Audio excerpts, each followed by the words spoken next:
pessoa conhecida nacional e internacionalmente. A Amélia. Eu pensei que você ia falar alguma coisa. A Amélia Del Priore, historiadora, escritora, não sei se ainda é colunista do Estado de São Paulo, professora, enfim, uma pessoa uma figura de nomeada e que nos dá a honra de estar conosco aqui nesta tarde, mais uma tarde especial, que é patrocinada pelo SESC e Fé Comércio, são nossos parceiros, e aproveito a oportunidade para agradecer ao acadêmico Luiz Cláudio, que permitiu esta parceria. Então, uma parceria muito importante, porque nós temos agora a oportunidade de trazer grandes nomes para nos ensinar muita coisa, para nos repassar muita coisa, e então, graças a esta parceria, tudo isso está podendo acontecer agora, graças a Deus. E por falar nele, eu invoco para que tenhamos uma excelente sessão, uma sessão abençoada, luminosa, iluminada pela nossa convidada especial. Então eu chamo para compor a mesa o vice-presidente da casa e um dos curadores desse projeto. Ele vai falar sobre o projeto e é patrocinado pelo SESC e Fé Comércio, e também o primeiro secretário da casa, Nasser Shaul, também curador. Então eles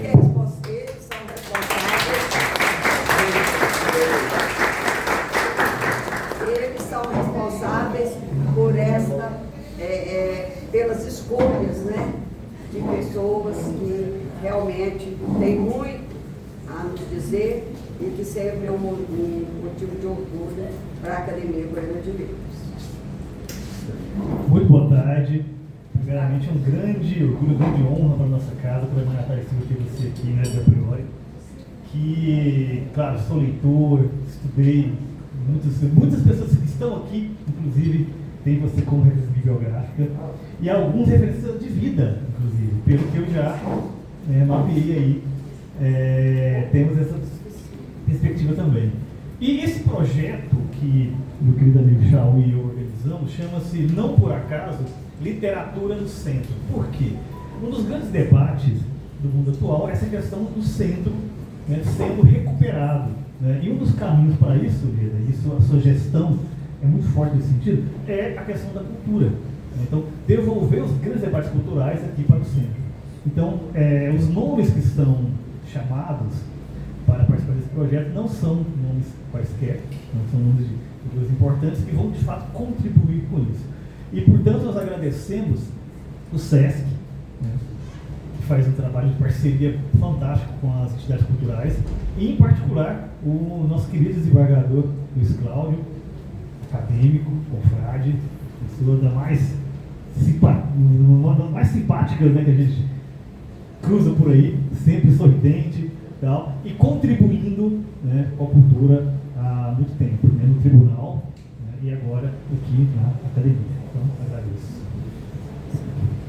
Eu quero chamar também para compor a mesa a presidenta da AFLAG, Academia Feminina de Letras, representando todas as entidades culturais de Goiás.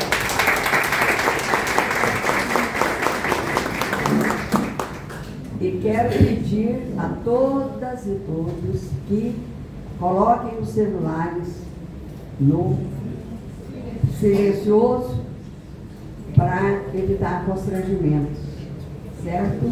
Muito obrigada. Bom, eu vou passar a palavra ao Shaul, amigo de longas e longas datas da Mary, e para que ele faça uma apresentação, embora nós já chegamos à conclusão que é desnecessário, porque ela é muito conhecida, mas sempre é bom reforçar. Boa tarde a todos e a todas. Quero agradecer a presença dos nossos confrades e confreiras, a todos vocês. E é um projeto que a gente iniciou na presidência do desembargador Luiz Cláudio, hoje nosso confrade no TRE, e ele teve a ousadia de sempre de trazer para a Academia Goiana de Letras essas palestras que a gente tem desenvolvido. Tivemos a primeira com Jorge Fortes, né, e temos uma sequência aí de mais 4 palestrantes. E hoje a gente recebe uma pessoa que eu considero pessoalmente como um talismã para a gente. Né? Então, a Mary, nós nos conhecemos lá no Centro Cultural Oscar Niemeyer, no projeto do Café de Ideias que eu e Elisandro coordenávamos, né, há um bom tempo atrás. E me dá uma felicidade muito grande de ver o desenvolvimento temático, né, da Mary, desde o sul do corpo, desde a história das mulheres, desde a história da vida privada, né, e agora a história da velhice no Brasil, que é fantástico, né, que eu li com um prazer imenso. Não só pela pesquisa, não só pelos 4 prêmios Jabuti, né, não só pelos 52 livros publicados, mas pela capacidade que tem de traduzir a história de uma forma fácil de ser lida, ao mesmo tempo com uma densidade e com uma pesquisa muito intensas. Então, não é muito necessário falar da Mary, porque o mundo já a conhece, mas é sempre bom tê-la com a gente. Então, desde o TRE, nós pudemos contar com a palestra dela, que foi, para mim, a melhor de todas que nós pudemos realizar ali. E agora, com essa perspectiva, não, com essa parceria, né, do SESC, que tem desenvolvido em Goiás e no Brasil uma ação cultural que poucas vezes eu vi acontecer através de uma entidade, né, desse formato. Então, nossos parabéns ao SESC, nossos agradecimentos à presidência da Academia Goiana de Letras por absorver com tanta veemência esse projeto, e ao meu querido parceiro e confrade, Ademir Luiz, que não mediu esforços para conceber, né, numa discussão ampla que a gente teve, os nomes aqui presentes hoje. Então, melhor do que falar da Mary, eu vi a Mary. Isso.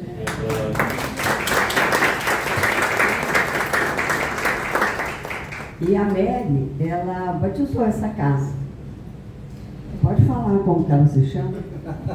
Casa dos Afetos. Gostei muito de estar aqui. Bom, queridos amigos, boa tarde, amigas e amigos. Não preciso dizer da minha alegria de estar aqui ao lado de uma presidenta mulher, que é tão enérgica, tão maravilhosa, meu querido Shaul. Eu não gosto nem de pensar naquela foto, nossa, meu Deus, que anos bons em todos os sentidos, com menos 30 anos que temos hoje. E do Ademir, que eu faço questão de contar a história, que é absolutamente deliciosa.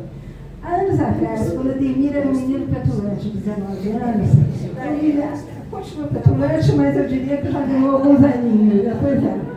Eu tinha lançado um livrinho a pedido da editora, eu escrevia muito para o Estadão, eu escrevi durante 10 anos lá, e o editor pediu que eu reunisse. É muito comum os escritores fazerem isso, até para encher linguiça, em bom português, né? A gente sabe. E lá fiz eu um livrinho, nem lembro o título, devia ser uma bobagem qualquer, mas era um livro. Não era um livro não era nem de prata, era um livro de lata das mulheres, porque eram realmente artiguetes muito fáceis para serem lidos no caderno feminino. E eu recebi uma carta de um jornalista avisado, a meu ver, comentando o livro, com críticas muito severas ao livro, e eu escrevi de volta dizendo que eu concordava integralmente com as críticas dele, e nunca mais o Ademir não sabia quem era, não tinha a menor ideia, e hoje, quando ele foi buscar no aeroporto, ele falou: eu fui aquele jornalista que escreveu, a quem você respondeu dizendo que concordava. Realmente, a gente, quando escreve livros, sabe que as obras perfeitas são a Bíblia, o Corão e o Talmud. Né? O Talmud, a Bíblia e o Corão. Nem quem diz é o Borges, né? Não sou eu. Então, todos os livros são completos, a gente sempre gostaria de falar mais. Eu vou estar aqui pelo tempo que vocês quiserem, mas combinei com a Ademir que vamos falar mais do livro sobre a velhice por uma razão muito simples. É um livro que dialoga o tempo todo com literatura. Aliás, eu tenho feito um esforço lá na Universidade de São Paulo, me bati várias vezes para que literatura estivesse no currículo de história. Eu sou a favor de que uma vez por mês se abra um livro como o Tronco, do Bernardo Ellis, para entender, por exemplo, o que foi a República Velha aqui no centro do Brasil. E isso tudo revestido de uma linguagem telúrica, deslumbrante, onde se fala de árvores, onde se fala de bichos, onde se fala de enchentes, uma língua que é típica daqui.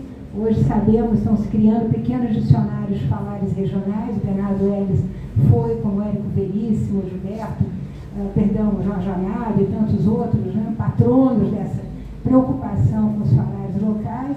E, portanto, eu acho que devia ser obrigatório que história e literatura se dessem as mãos.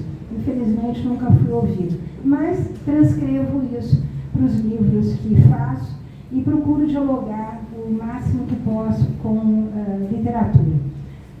Eu falo do tema da velhice porque é um tema que é nosso. Nós estamos aqui numa geração, temos duas gerações, os que virão, que devem começar a se preocupar com suas aposentadorias, que não serão tão boas quanto as nossas, o INSS, que não será tão bom quanto o nosso, o SUS, que não estará tão bom daqui a 20 anos quanto está hoje, o SESC, que a gente espera que tenha vida longa. Mas a verdade é que o Brasil está mudando e que nós, em 30 anos, os jovens serão a minoria, né? E é interessante começarmos a pensar de que forma esse envelhecimento, aliás, no livro eu faço questão de usar a palavra velho e velha. Eu acho que não temos que ter preconceito contra as palavras, e quando as proferimos, né, deixa de existir o preconceito. E eu começo lá atrás, mostrando como os nossos ancestrais ultrapassaram esses anos, quer dizer, como viveram esses anos. Né? O primeiro mito que cai é o mito de que se morria cedo. Antigamente todo mundo morria cedo, não. Né? Aqueles historiadores que já se debruçaram sobre a crônica dos jesuítas, né? Sobre Vieira, sobre Anchieta, sobre a correspondência. Eu lembro que a crônica, essa crônica histórica, é um gênero que tanto pode ser descritivo quanto pode ser literário, e obviamente quando a gente lê Vieira, a gente está lendo literatura pura, né? E são essas pessoas que vão nos contar de índios centenários, de agricultores centenários, de soldados que fizeram a guerra contra os flamengos, contra os holandeses, e que têm 80, têm 70 anos. Quer dizer, nós vamos encontrando, ao longo dessa crônica, uma série de elementos que demonstram que as populações eram capazes de viver muito. E à medida que os primeiros médicos, e a literatura de medicina é uma outra abordagem da literatura, vão chegando ao Brasil, eu estou pensando aqui nos médicos holandeses, eles se impressionam enormemente com essa longevidade do que eles chamavam de brasilienses. Brasiliano era quem cortava para o pau-brasil. Brasileiro não existia, existia brasiliano e brasiliense. Mas desses brasilienses mestiços, que eram capazes de atravessar os 80 anos correndo uma floresta, eram capazes de nadar, eram capazes de carregar peso, eram capazes, como depois verão os viajantes estrangeiros, de viver em dupla, marido e mulher, no sertão mais longínquo, o homem com a enxada às costas, a mulher indo buscar água e lenha, né? E casados de 80 anos, 90 anos, vivendo daquilo que eles consideravam que era o segredo da felicidade nesses países onde não havia pecado abaixo do Equador, que era a água puríssima, coisa que desapareceu, os ares puríssimos, que em São Paulo a gente não respira mais, e, obviamente, a alimentação extraordinariamente frugal do brasileiro, que é a luta de qualquer, enfim, geriatra hoje, é para que nós nos alimentemos condizentemente com o nosso peso e a nossa idade. Mas naquela época, por falta realmente de recursos, o brasileiro comia peixe e farinha de mandioca à beira-mar e comia porco e farinha de milho. No interior, comia o que se chamava de matos, ou seja, tudo aquilo que havia à volta. Eu lembro a vocês que essa é uma literatura extremamente sofisticada, linda de ler, sobretudo os viajantes estrangeiros que vão atravessando o Brasil e que vão descobrindo esse Brasil mestiço, mestiço na pele, mestiço no comer, mestiço na religião, mestiço nos hábitos, e diante de casais que simplesmente os impressionavam pela capacidade de estar só e com uma característica que os geriatras, hoje meu amigo Alexandre Kalash fala nisso sem parar, que é trabalhar. As pessoas trabalhavam, as pessoas se movimentavam. Ninguém ficava parado na frente da vendo a TV Globo dizer bobagem o tempo inteiro, nos informar mal, não. As pessoas trabalhavam, estavam ativas. Então, hoje, quando os geriatras convidam a ir para as academias, convidam a sair, a se movimentar, eles estão se referindo a essa velhíssima receita de longevidade, que é justamente o trabalho. Esses anos da colônia vão atravessar, gostaria de falar rapidamente sobre as senzalas, né, que começam a se avolumar a partir do final do século XVIII, com uma importação sistemática de africanos para as minas do ouro. Lembro que o açúcar, a cana, né, já está em decadência, sobretudo depois da saída dos Flamengos, da saída dos holandeses. O preço do açúcar vai cair, ele começa a ser produzido no Caribe, começa a ser produzido em outros lugares. As senzalas começam a esvaziar, Joaquim Nabuco já vai pegar, né, os engenhos de fogo morto, e a escravidão está no Sudeste. Rio de Janeiro se torna o grande porto de embarque, Bahia cai, foi o grande porto até a primeira metade do século XVIII, e nós temos então o início dessas grandes senzalas, né, que contrariamente também ao que mostra a TV Globo o tempo todo, o que nós vamos ter são famílias de cativos por até 4 gerações, trazendo da África aquilo que os antropólogos que estudam a África, que são muito poucos. Temos muita antropologia sobre índios, temos pouca antropologia sobre os africanos feito aqui no Brasil, ou seja, sobre religiosidades africanas. Mas o que nós vemos é que a constituição dessas famílias obedece literalmente o credo da África subsaariana. Um patriarca sempre o mais velho patriarca, o pai João, depois da Umbanda, que isso vai continuar, o pai João, né? Esse papai era o mediador entre o senhor e a escravaria, né? As senzalas, tal como elas são mostradas nas novelas, elas só vão aparecer no século XIX e elas copiam modelos que vêm também da África de quartos para casais com filhos. O casamento dos escravos era alguma coisa para os senhores de escravos. Isso foi bastante bem estudado por Evaldo Cabral de Mello e pela Maria Silva Carvalho de Franco. Havia uma deontologia que respeitava a vida familiar do escravo. E nessa senzala quem mandava era o velho papai. Quanto mais velho, maior o respeito, mais meninas ele podia escolher para a sua conjugalidade. Cabia a ele, né, escolher, cabia a ele fazer os casamentos, cabia a ele exigir, né, do senhor uma normalidade de vida familiar. Então eu convido, né, através desse livro, eu vou convidando o leitor a adentrar no trabalho que inúmeros historiadores estão fazendo de resgate dessa vida dos escravos, e que me permitiu falar do papel desse velho escravo, que é o braço direito do seu senhor, e da velha escrava, da velha mãe Joana, que vai chegar também na Umbanda mais tarde, e que é a escrava de dentro de absoluta confiança da senhora de engenho, ou da senhora de fazenda de café. Enfim, são pessoas que têm um papel social, têm um papel religioso, de transmissão de língua, de religiosidades, de práticas medicinais, de conhecimento de alimentos, de cuidado com os netos, né? E nós vamos encontrar, à medida que vamos lendo depois os memorialistas do final do século XIX e início do XX, a lembrança, Pedro Calmon é um deles, por exemplo, Joaquim Nabuco, de quem vou falar aqui há pouco é outro, dessas escravarias que, ao contrário do que a gente vê, misturando estupro, violência, chicote, viviam em família. Isso é resultado de inúmeros trabalhos, estava comentando isso hoje com meu amigo Denê, de historiadores recentes. Então, nós temos também na senzala o patriarca, os casais, as famílias que serão a força do velho. O velho tem uma família que vai sustentá-lo. Nós vamos ver que o grande problema hoje é que essa família desapareceu. É uma família que está longe desse modelo que existe desde o período colonial. Século XIX muda tudo. Primeiro muda com a chegada da família real portuguesa ao Brasil, trazendo a mais velha das velhas, a mais brilhante das velhas que nós conhecemos, que foi a rainha Dona Maria. Dona Maria I de Portugal tem uma história maravilhosa. Eu me debrucei sobre a vida dessa grande senhora, que, ao contrário, né, de ser cognominada a louca, né? Foi uma rainha adorada.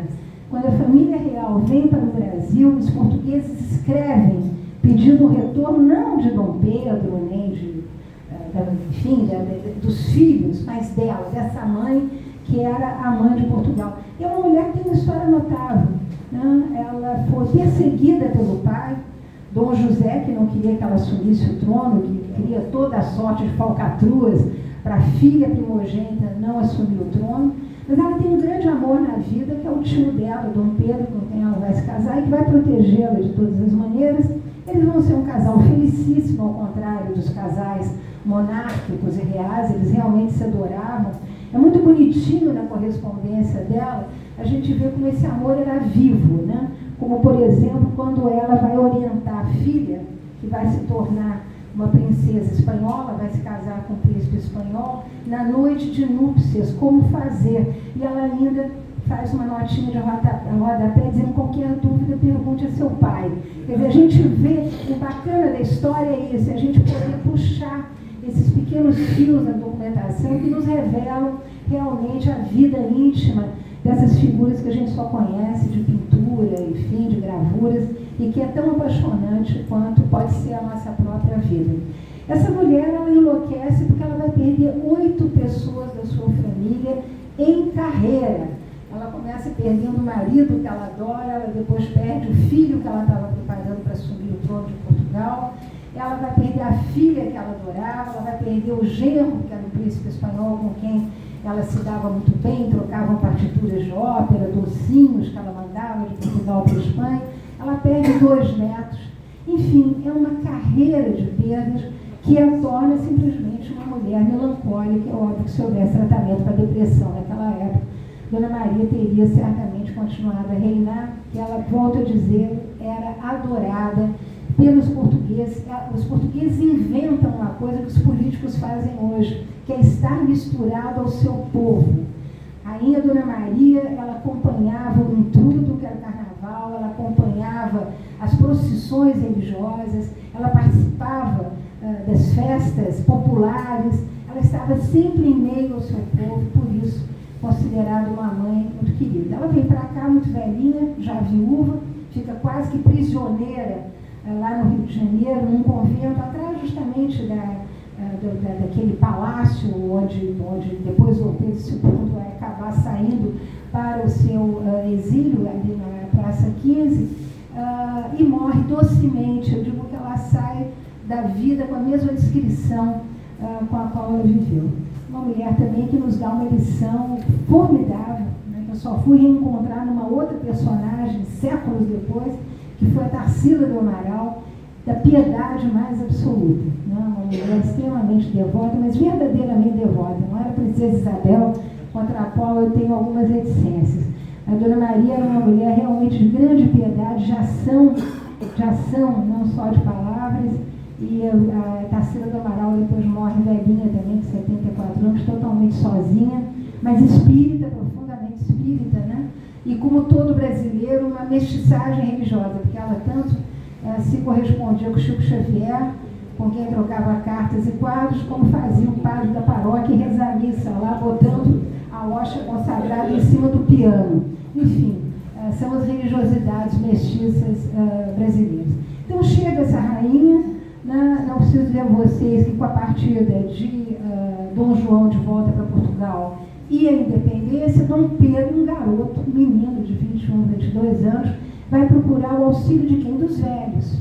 É o grande século dos velhos, é o século XIX. Escrevam isso, porque inclusive literariamente, quem gosta dos grandes escritores franceses, Victor Hugo, Chateaubriand, Balzac, todo mundo vai versar a idade, a velhice. Né?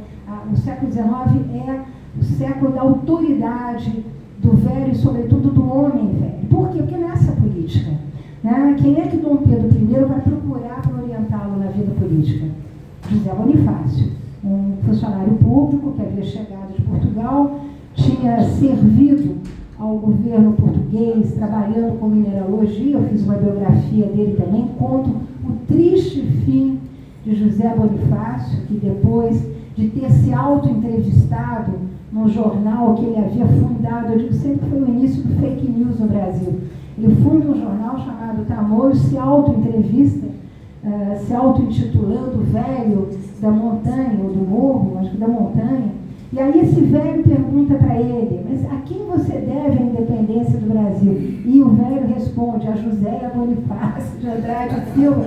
Os paulistas me detestam até hoje porque eu meti o pau no José Bonifácio. E a velhice do José Bonifácio é de uma tristeza absoluta, porque esse homem que foi, afinal de contas, o tom de voz enérgico, duro ao lado de Dom Pedro I, corrigindo aquele imperador moleque, botando ele nos eixos, ajudando a construção do Estado Nacional, depois vai exilado, né? Fica chorando lá em Bordeaux, uma cidadezinha ali ao lado de Bordeaux, na França, pedindo a Dom Pedro que o aceite de volta para o Brasil, fica como tutor dos filhos de Dom Pedro I, tenta dar um golpe de restauração, pedindo a Dom Pedro que voltasse, que Dom Pedro diz, mas nem que me paguem, não quero, não volto para o Brasil. Agora eu estou aqui, vou lutar pelo trono da minha filha. Mas enfim, ele sempre articulando politicamente, mas é o que eu digo, a política dos grandes senhores deve ser de uma solidão absoluta. Porque uma vez passado, né, esse grande momento de glória, o que lhes resta é a conversa consigo mesmo, com seus botões, né, perguntando-se que erros e que acertos cometeram.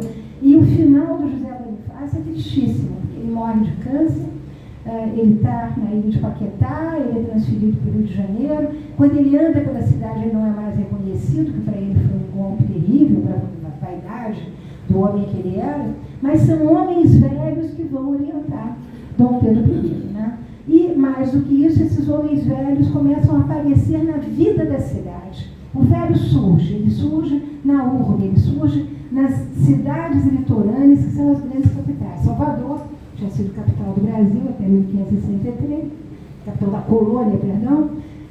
Recife, que cresce enormemente com a cana. Rio de Janeiro.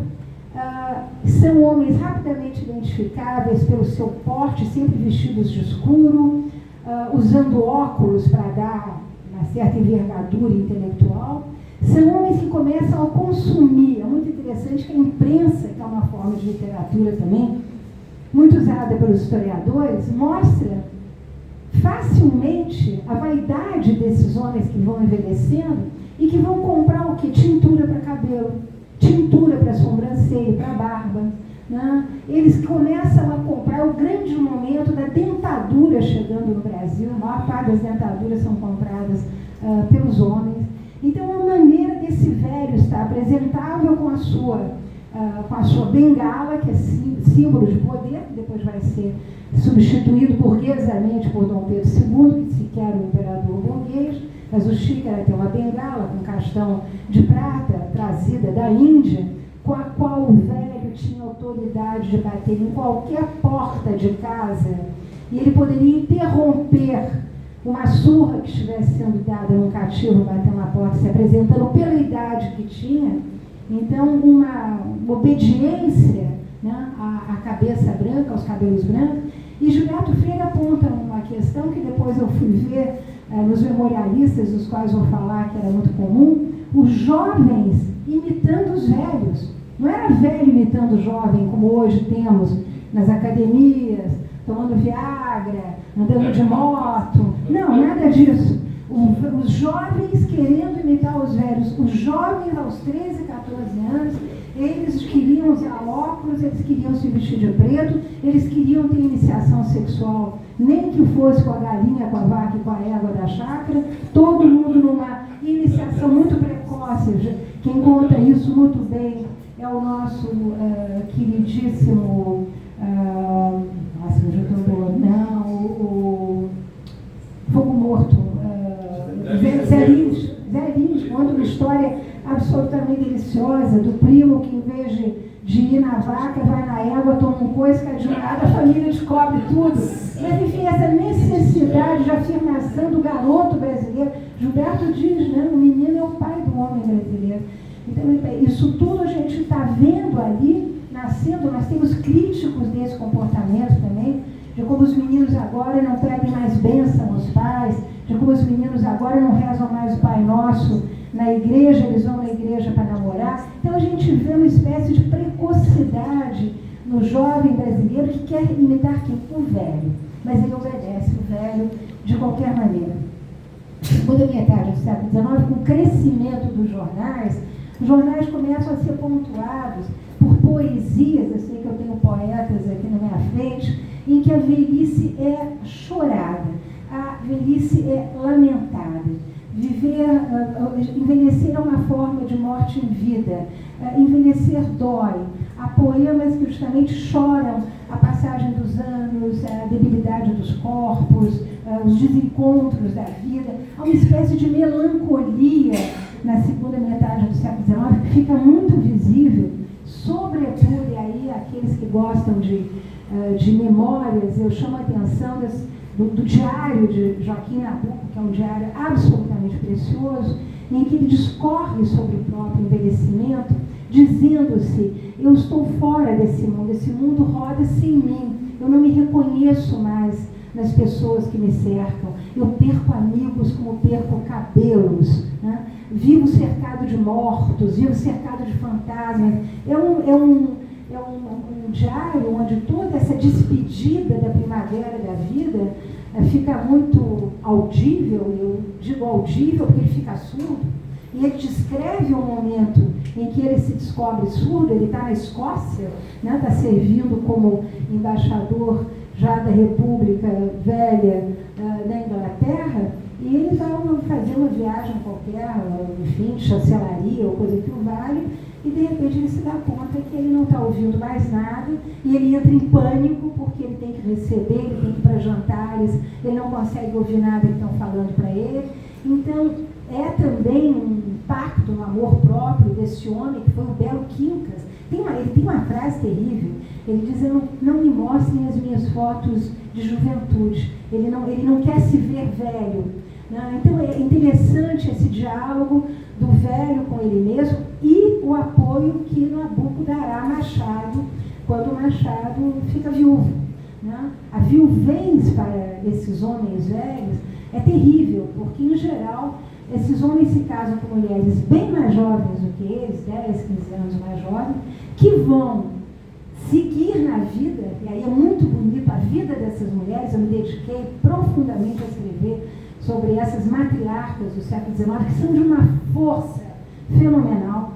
Basta a gente depois ler os memorialistas do século XIX, todo mundo lembra das avós, a força das avós, essas mulheres que mantinham as famílias unidas, lembravam-se dos seus mortos, repetiam festas, sabiam de histórias familiares, conheciam a genealogia, dissecavam sobre a hereditariedade. Quer dizer, as matronas eram verdadeiros baús de história para os seus familiares, mantinham aquelas famílias muito unidas, e entre essas matriarcas sempre a irmã solteirona, a velha tia, aquela figura que fica obscurecida ali na casa, né, que vai ela também escurecendo, porque é uma casa de velhos. Havia sempre uma tia encostada, alguém que não tinha casado, a irmã do marido que ficava. É muito interessante esse universo feminino, que, ao contrário do que se possa imaginar, é um universo de um poder absoluto. Né? São mulheres que decidem o casamento dos filhos, são mulheres que decidem o destino das netas, são mulheres que cuidam dos haveres da família, que vão depois, de maneira muito inteligente, pensar heranças, pensar o que dar para cada um. Quando não há nada o que dar, são mulheres que concentram riqueza. A gente vê isso nas chamadas listas nominativas. Historiadores lá atrás sabem do que eu estou falando, que são os primeiros relatórios demográficos do Pombal. Manda fazer o Marquês de Pombal, quem mora com quem tem na casa. Então a gente vê, mesmo entre as mães pobres, o poder dessas mulheres empregando seus filhos, ou, de certa maneira, conduzindo seus filhos para um ofício ou para outro ofício que carregue para dentro da casa, né, a manutenção, a sobrevivência de toda aquela família. Então, o papel dessas mulheres, e muito interessante, hoje temos diários de fazendeiras publicados. Isso é muito importante como literatura. Não vou dizer a vocês que seja, não vamos ler a George Sand, né? A brasileira não nasceu ali.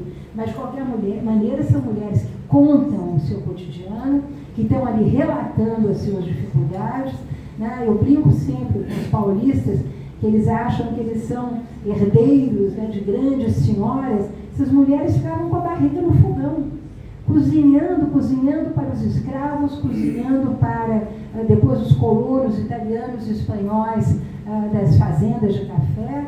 Então, são mulheres que davam a luz em casa, por isso mesmo degradadas pelos viajantes, né, que nunca tiveram a menor paciência com a mulher velha brasileira. Diziam que as velhas brasileiras eram obesas, eram gordas, não conseguiam andar, andavam como elefantes, não se davam conta que essas mulheres pariam 10 filhos, 12 filhos, 15 filhos, no final a bexiga estava no joelho. Eram mulheres que a cada parto que tinham, perdiam cálcio, não tinham dente. Observem quando forem aos museus brasileiros, não há pintura de baronesa do café sorridente, porque elas simplesmente não tinham dentes. Né? E as dentaduras eram mais compradas por homens que estavam na cidade se exibindo do que pelas mulheres que estavam trabalhando em casa. Então, mulheres muito atingidas por isso, que hoje é a obsessão da mulherada, com 60 a mais, a menopausa, vamos falar de menopausa. Não existia a palavra menopausa no vocabulário dessas mulheres. Essas mulheres trabalhavam pela família enquanto elas podiam, e o compromisso delas era com filhos e netos e de manter aquela gente unida, qual fosse a situação social das mulheres. Muito bonita essa história. Tudo começa a mudar, obviamente, com a República, da qual Bernardo Ellis, a meu ver, é um intérprete dos primeiros anos da República, absolutamente fenomenal, do papel do judiciário, do voto de cabresto, do que fora o judiciário no interior, no centro dos sertões do Brasil, uma linguagem maravilhosa. Nós temos aí grandes mudanças. Eu diria que a primeira delas é o aparecimento de alguma coisa com a qual o brasileiro não contava. Ele teve que fazer inúmeras greves, né?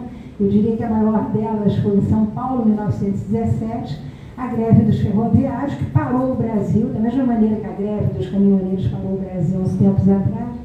Parava-se o Brasil, os ferroviários transportavam café do interior para o Porto de Santos e para o Porto do Rio de Janeiro. E foi a partir de 1917 e de greves feitas majoritariamente por anarquistas italianos, né, que sabiam da arte de fazer as artes necessárias para pressionar governos, que vai nascer esse instrumento de alívio para todos os 60 a mais, que se chama aposentadoria.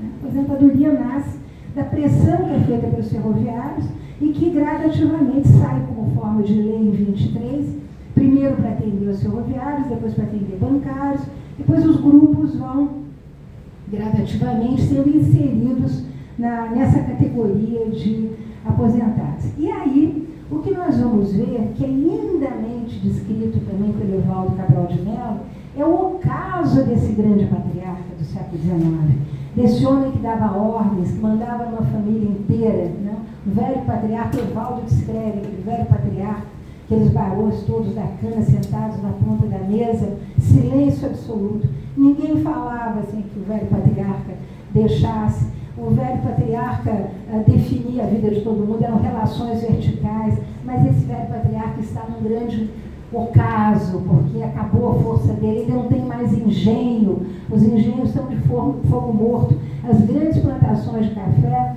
elas estão abandonadas, porque a abolição veio em 88, às vésperas aí da colheita do café. Os fazendeiros que restavam ainda com a escravaria no Vale do Paraíba e sul de Minas vão quebrar definitivamente. Eu tenho um livro, tem uma colega aí que estava circulando com ele, chama-se Beijo onde o Sol não alcança, que é a história justamente desse fim de estrada. E eu lembro da Menina Morta, que é um romance, talvez dos mais belos romances jamais escritos no Brasil, que é também o romance do fim do café, que eu recomendo vivamente a vocês, onde, mais uma vez, o papel dos grandes patriarcas e matriarcas revela esse fim de século com o imperador que está no fim da linha.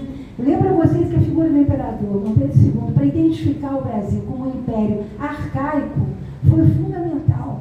Aquela branca do imperador, ele pesado, ele já com diabetes desde muito cedo.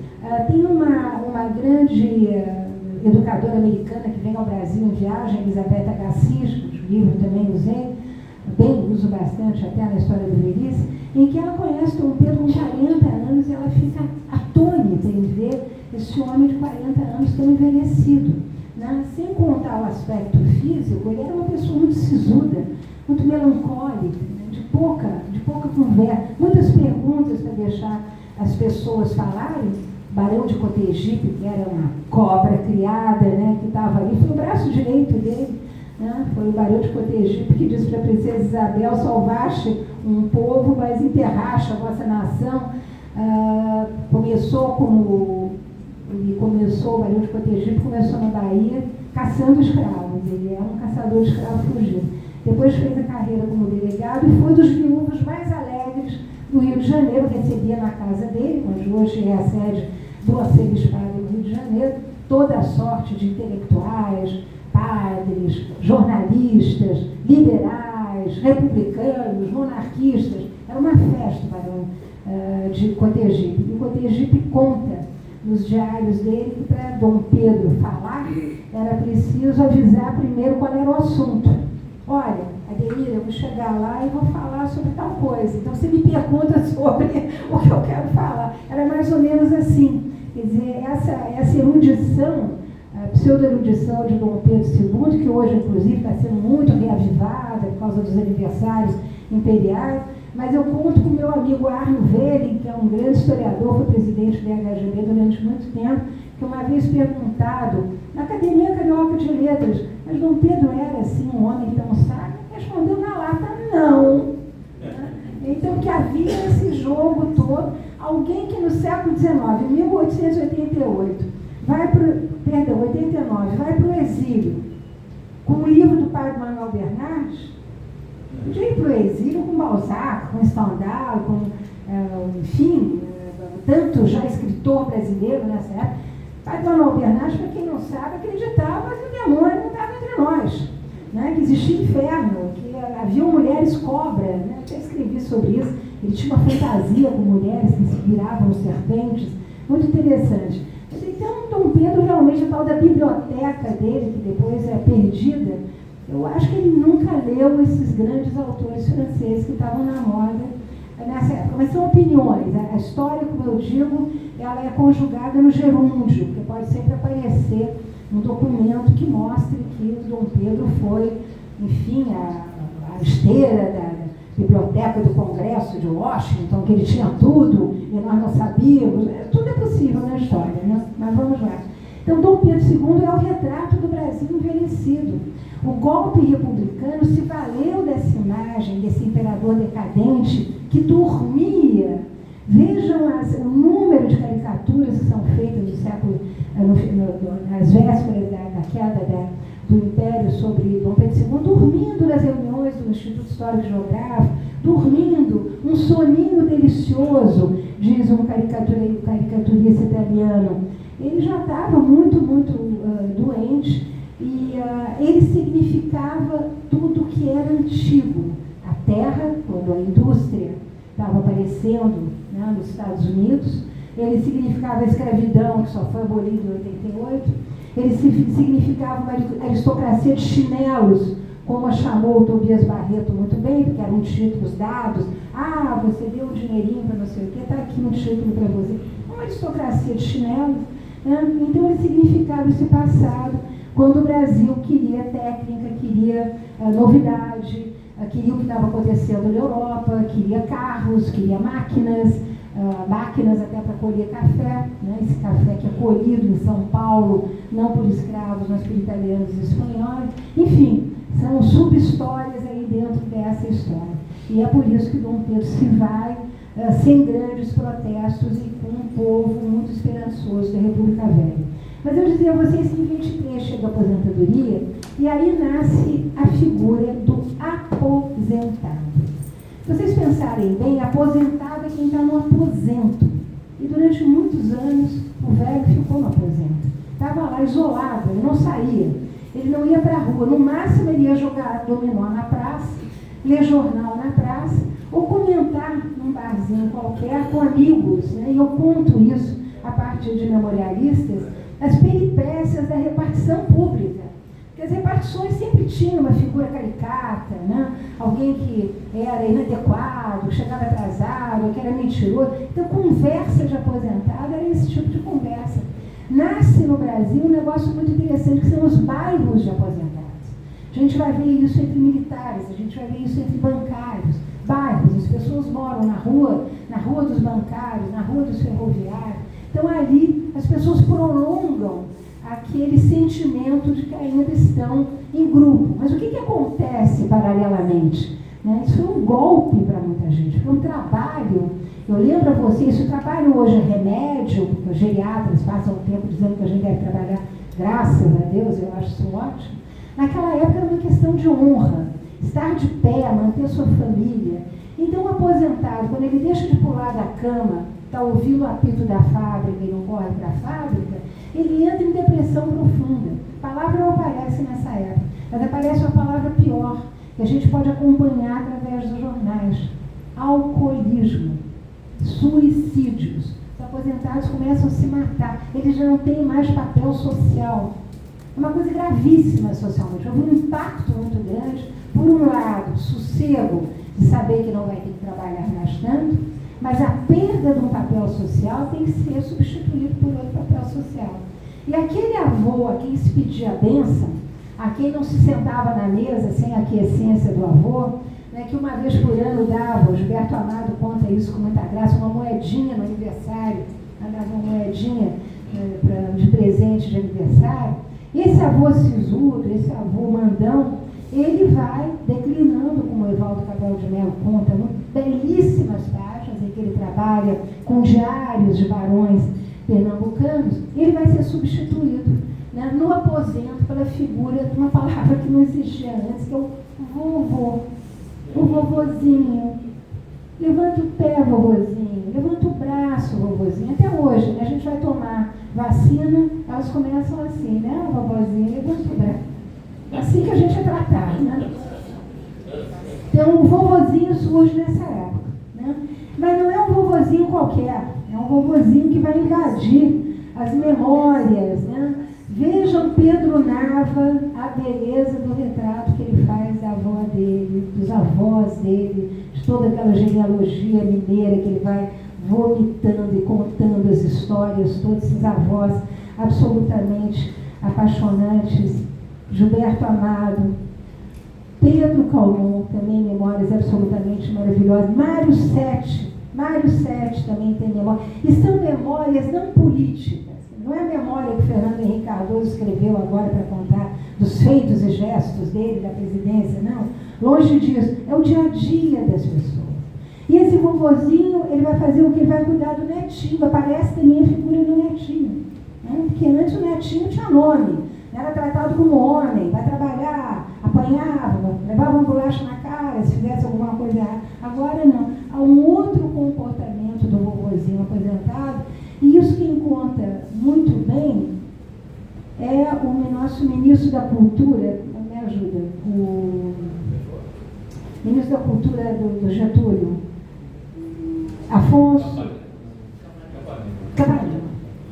As memórias deles são maravilhosas, então os netinhos são sempre comparados a anjos, anjos de Botticelli, ou anjos italianos, que o avô pega aquele netinho, tem uma história interessante para contar, e eu recomendo também para quem estuda mulher, ou gosta de trabalhar com a mulher, as memórias da Carolina Nabuco, que vão dar uma dica extraordinária de mudança de comportamento masculino, que é a entrada do riso na vida do homem brasileiro. O patriarca não ria, o patriarca não sorria. Ele podia rir quando estava entre homens, ele não sorria para uma mulher. A Carolina textualmente diz que está estranhando que os homens brasileiros começaram a sorrir e estão fazendo o shake hands, apertando a mão das mulheres, quando antes nem tocavam nas mulheres. E ela diz, isso é importação dos Estados Unidos. Os americanos querem vender alguma coisa para a gente, então vem com esse sorriso. Mas o sorriso é político. Quem é que vai mais sorrir na história política brasileira? Getúlio Vargas. Né? Bota o retrato do velho na parede. Aquele velhinho sorridente. Vocês olharem a coleção de fotografias da Biblioteca Nacional, do Arquivo Nacional, o Getúlio está sempre gargalhando, rindo. Ele foi um presidente feliz. Ele achava aquilo tudo uma maravilha. Ele estava entre crianças. Ele ia assistir futebol, ele ia para a parada dos colégios. No 7 de setembro ele estava sempre ali. Então o riso do Getúlio é alguma coisa que vai entrar na vida do aposentado junto com o netinho. Né? O aposentado só não contava com a Semana de 22. Semana de 22 que vai acontecer em São Paulo, que é liderada por um grupo de jovens, né? Mário de Andrade, Menotti Del Picchia, Oswald de Andrade, Anita Malfatti, Dona Tarsila do Amaral, já considerada uma tiazona, porque ela tinha 40 anos, teve uma vida de celibatária, de tia velha, assim, conhecer homem até encontrar o Oswald, depois de ter sido abandonada pelo marido aos 19 anos, com 1 ano de casado, ele fugiu com a cunhada, que boa ideia, né? Fugiu com a cunhada. Ela ficou com o filho nos braços, não viveu a vida, né? Ela não estava na Semana de 22, mas qual é o recado que a Semana de 22 está dando para os velhos? Está dando o seguinte recado: existe uma barreira geracional nesse país. Se antes o menino queria ser velho, queria se passar por velho, e por conta até da vida de trabalho do brasileiro, ele ia trabalhar, não havia adolescência. Né? Um menino que ficava de pé, uma criança que ficasse de pé com 4, 5 anos, ela ia pegar na enxada, ela ia ajudar os pais. Né? Não havia adolescência, não havia juventude. A juventude é uma invenção do século XX. Né? A juventude vai aparecer no Brasil na Semana de 22, na figura desse pessoal Villa-Lobos, dessa garotada que organiza a Semana de 22 e cujo maior antagonista é a Academia Brasileira de Letras. Lugar de velho, lugar de Machado. Machado, coitado, vai apanhar como boi ladrão da juventude de São Paulo. Olavo Bilac, os parnasianos, né? eram detestados. O que se quer? Se quer uma poesia moderna, né? Velocidade, modernidade. Essas são as palavras, né? Modernidade, velocidade. É isso que tem que mudar no Brasil. E aí aparece aqui esse fenômeno que nós estamos vivendo hoje de uma maneira realmente muito interessante, que são as clivagens geracionais. O velho e o novo. Quem era moço, quem era velho. E depois o Brasil, nesses anos 40, 50, né, vai viver uma vida muito burguesa até a chegada da ditadura militar, onde os ditadores eram velhos, todos de óculos escuros, com uma cara fechada, exatamente como aquele patriarca do século XIX, não gostavam dos jovens, porque um grupo de jovens estava pegando em armas, né? E aí a música, vamos ter uma segunda clivagem aí muito importante, nesse momento, de jovens que vão começar a atacar a velhice. O idadismo surge exatamente nesse período, junto com estudos de geriatria. Embora a geriatria tenha sido invenção de um alemão chamado Nascher, ela passa de raspão aqui no Brasil nos anos 20. Um detalhe, nos anos 20 e 30, uma mulher de 30 anos era uma mulher velha. Né? Ela não devia pintar o cabelo, ela não devia ter qualquer vaidade, ele devia ficar em casa. Uma mulher de 30 anos era uma mulher velha. Em 1970, a mulher velha tinha 10 anos, ela é velha com 40 anos. 40 anos. Quanta gente 40 anos deve ter aqui, ou quase 40 anos. Né? Nos anos 70 surge o nosso primeiro grande geriatra, que é o Dr. Filizola. Quem não se pesou nas balanças Filizola, né? Então, o doutor Filizola é o grande geriatra e ele vai, a manchete de um grande jornal do Rio de Janeiro, não me lembro mais se Última Hora, o Correio da Manhã, uma manchete de 1970, nasce hoje no Brasil um marginal, 2 pontos, o homem de 40 anos. Por que um marginal? Porque ele estava velho, com 40 anos. Ele estava fora do mercado de trabalho, né? todo esse crescimento que vem, passo aqui uma nota de rodapé rápida, né, remetendo vocês para os trabalhos do Daniel Arão Reis. Os anos de ouro, os anos de chumbo, os anos de ditadura foram anos de crescimento econômico. Foram anos de crescimento econômico, é bom que se diga isso aqui. Né? Anos de projeto de infraestrutura, anos de criação de estatais, emprego para todo mundo. Então, esses aposentados que vão se aposentando nos anos 50 e 60 vão se beneficiar da possibilidade, né, de estar seguindo o fluxo de desenvolvimento do país. Mais ainda os que vão se aposentar nos anos 60 e 70.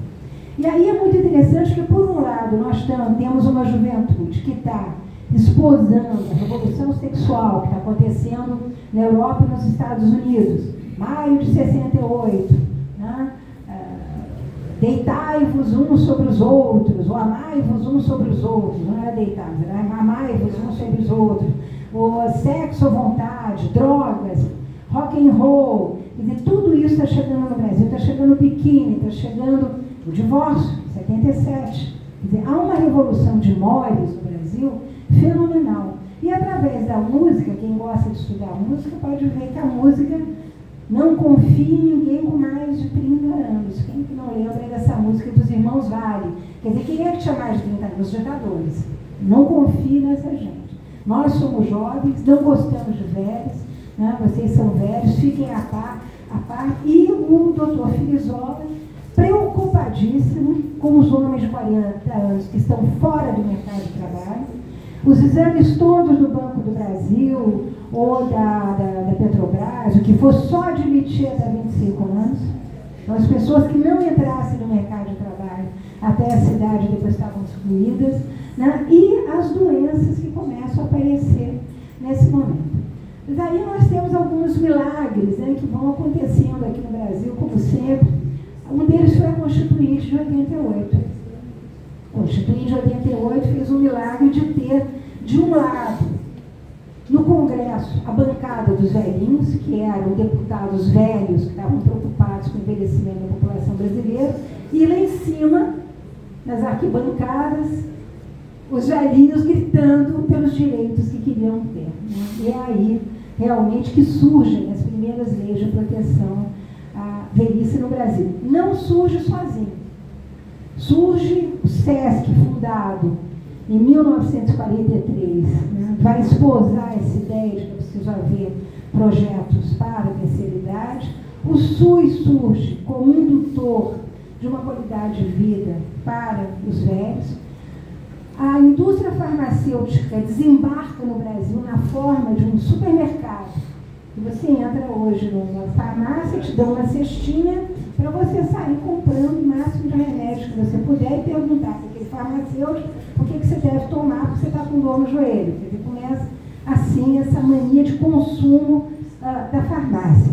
Nos anos 70 desembarca no Brasil a cirurgia plástica, porque as mulheres estão aflitíssimas com o envelhecimento. Esse horror do envelhecimento, que era vivido com dignidade pelas mulheres até os anos 50, é muito interessante. Outro dia eu falei sobre isso num negócio de moda.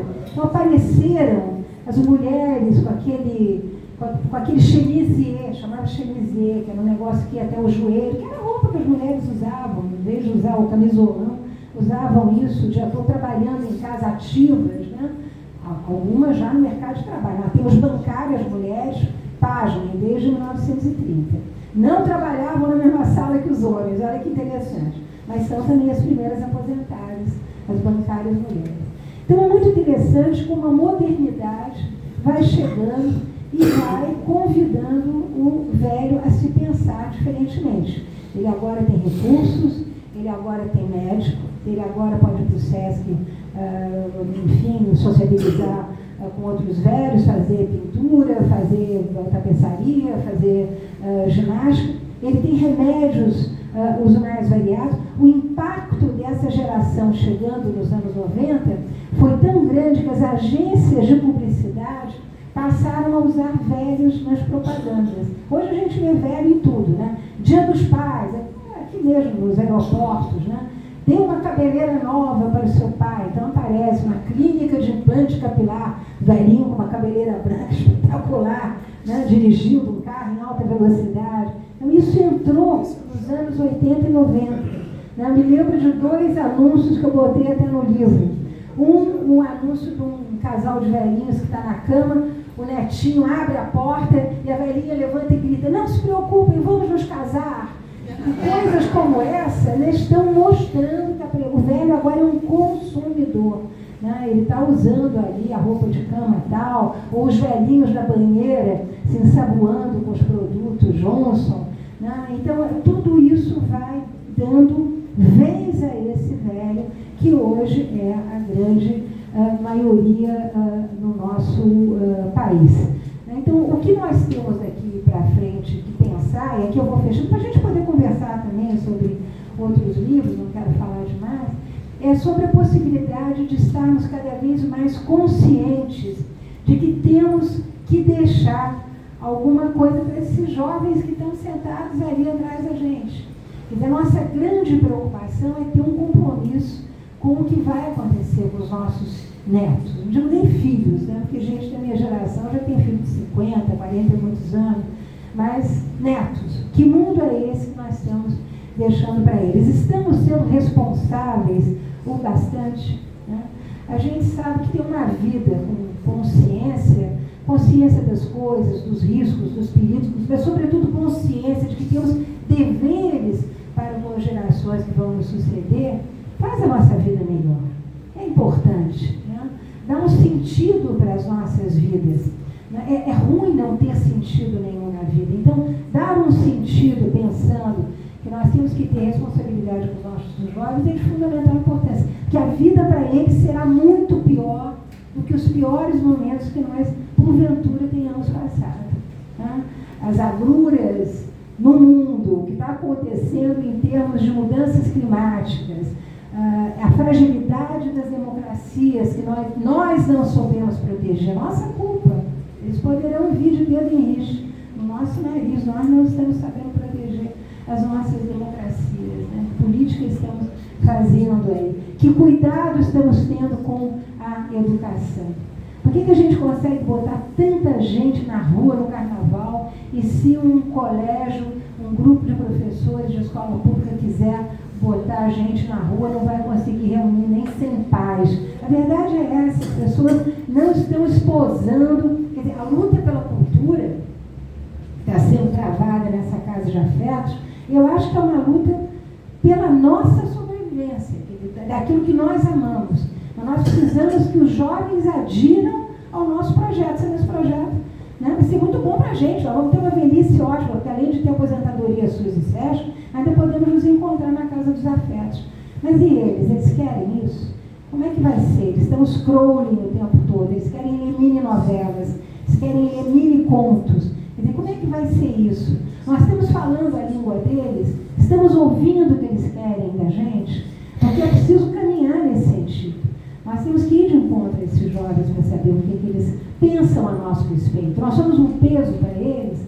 Queremos ser um peso para eles? Não, não queremos. Então vamos ter que botar na mesa do brasileiro um assunto muito desagradável.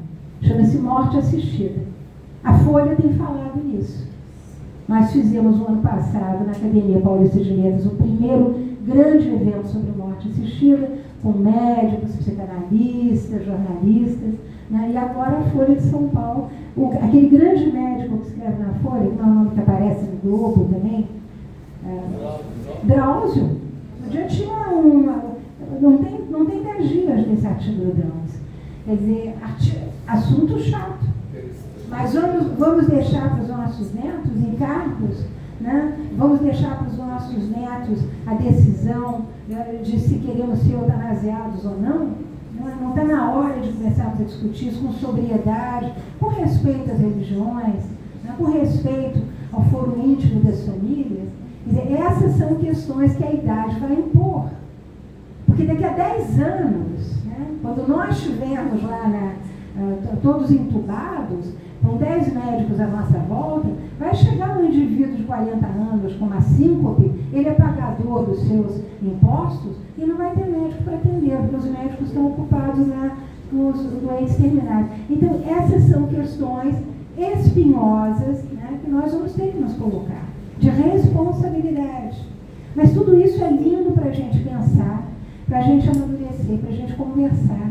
Né? E eu acho que essa minha modestíssima contribuição da história da velhice no Brasil, agora, para quem tiver preguiça de ler mais de 200 páginas, saiu pelo SESC um mini história da velhice. Então, bom, assim, para educadores, pesquisadores, gente que trabalha no serviço público direto com os velhos, o francês chama de abrégé, não sei qual seria, abreviado. Né?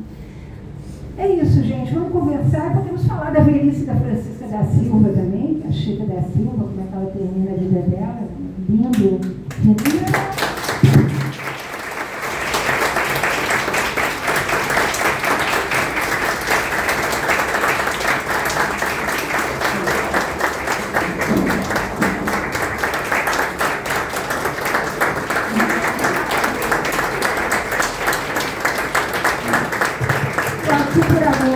estou na casa dos afetos, não se preocupe, estou na carinha. Obrigada, de coração.